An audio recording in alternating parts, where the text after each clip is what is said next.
हमें देखना है कि हमारी ग्राम पंचायत की आमदनी में किस तरह से वृद्धि हो। आज का यह पंचायत विकास दिवस प्रथम दिवस है। आज हम मिलकर संकल्प लें कि राज्य सरकार या केंद्र सरकार द्वारा चलाई गई सभी योजनाओं का क्रियान्वयन धरातल स्तर पर हो सके। बिहार सरकार ने ग्राम स्वराज को मजबूत करने और ग्रामीण विकास में जन भागीदारी को बढ़ाने के लिए महीने के अंतिम रविवार को पंचायत विकास दिवस मनाने का निर्णय लिया है। एक साथ सभी ग्राम पंचायतों में आयोजित किया जाने वाला यह कार्यक्रम जन सेवा के प्रति एनडीए की सरकार की प्रतिबद्धता को दिखाता है। पंचायती राज संस्थाओं में ग्राम पंचायत सबसे महत्वपूर्ण संस्था है जो सीधे गांव से जुड़ी है। भारतीय संविधान के 73वें संशोधन द्वारा हमारे देश में पंचायती राज संस्थाओं को संवैधानिक अधिकार, संवैधानिक दायित्व प्रदान किया गया। ग्राम पंचायत केंद्र सरकार, राज्य सरकार द्वारा चलाई गई प्रमुख नीतियों की जानकारी को जन जन तक पहुँचाने में महत्वपूर्ण भूमिका निभाती है। आज हम यहाँ पर एकत्रित हुए हैं ताकि राज्य की योजना हो, चाहे केंद्र सरकार की योजना हो, और शिक्षा, स्वास्थ्य, रोजगार जैसे विषयों पर अपना योगदान देकर गांव को विकसित और समृद्ध बनाए।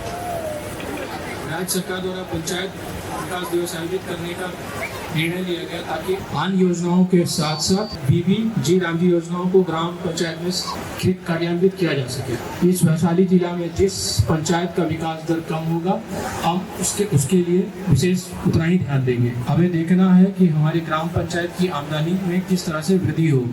आज का यह पंचायत विकास दिवस प्रथम दिवस है। आज हम मिलकर संकल्प लें कि राज्य सरकार या केंद्र सरकार द्वारा चलाई गई सभी योजनाओं का क्रियान्वयन धरातल स्तर पर हो सके। हमारी यह प्राथमिकता रहेगी कि सरकार की जो भी कल्याणकारी योजनाएं हैं उसे हम समाज के अंतिम व्यक्ति तक पहुंचा सकें। महात्मा गांधी जी का मानना था सत्ता के विकेंद्रीकरण के लिए ग्राम स्वराज की स्थापना जरूरी है। उन्होंने कहा था भारत की आत्मा गाँव में रहती है। गांधी जी का सपना था गांव मजबूत हो, सत्ता का अधिकार गांव के लोगों तक पहुंचे। माननीय पूर्व मुख्यमंत्री श्री नीतीश कुमार जी ने पंचायती राज को सशक्त बनाकर इस ग्राम स्वराज की सोच को जमीन पर उतारने का काम किया। गांधी जी ग्राम स्वराज चाहते थे, नीतीश जी ने पंचायतों को अधिकार, संसाधन और जिम्मेदारी देकर ग्राम स्वराज को मजबूत किया और गांधी जी की सोच को आगे बढ़ाया।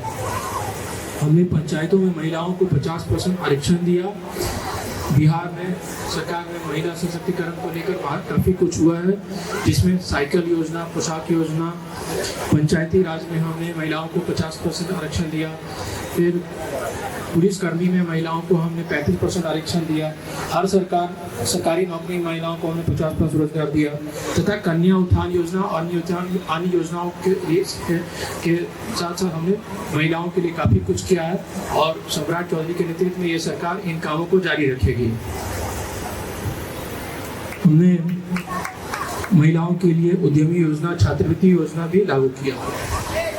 दलित, महादलित, पिछड़े या पिछड़ा कमजोर वर्गों को पंचायतों में प्रतिनिधित्व देकर हमने सामाजिक न्याय को मजबूत किया।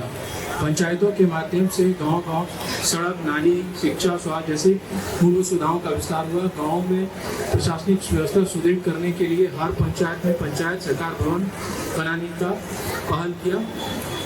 हमारा कार्यकाल जिस सुशासन और न्याय के विकास के लिए जाना जाता है, उसकी बुनियाद उन्होंने पंचायत में रखी। यही कारण है आज हम विकसित और समृद्ध बिहार की बात कर रहे हैं। माननीय प्रधानमंत्री जी ने अक्सर कहा है कि आत्मनिर्भर भारत बनाने के लिए गांव का आत्मनिर्भर होना जरूरी है। मुझे बहुत खुशी है इन सारे विचारों से प्रेरित होकर माननीय मुख्यमंत्री जी ने बिहार को मजबूती और ऊंचाई देना चाहते हैं। मुझे विश्वास है कि पंचायत विकास दिवस से ग्राम स्वराज को नया आयाम मिलेगा। इससे विकास योजनाओं की निगरानी मजबूत सुनिश्चित हो सके। हम सब मिलकर एक विकसित समृद्ध बिहार बनाए।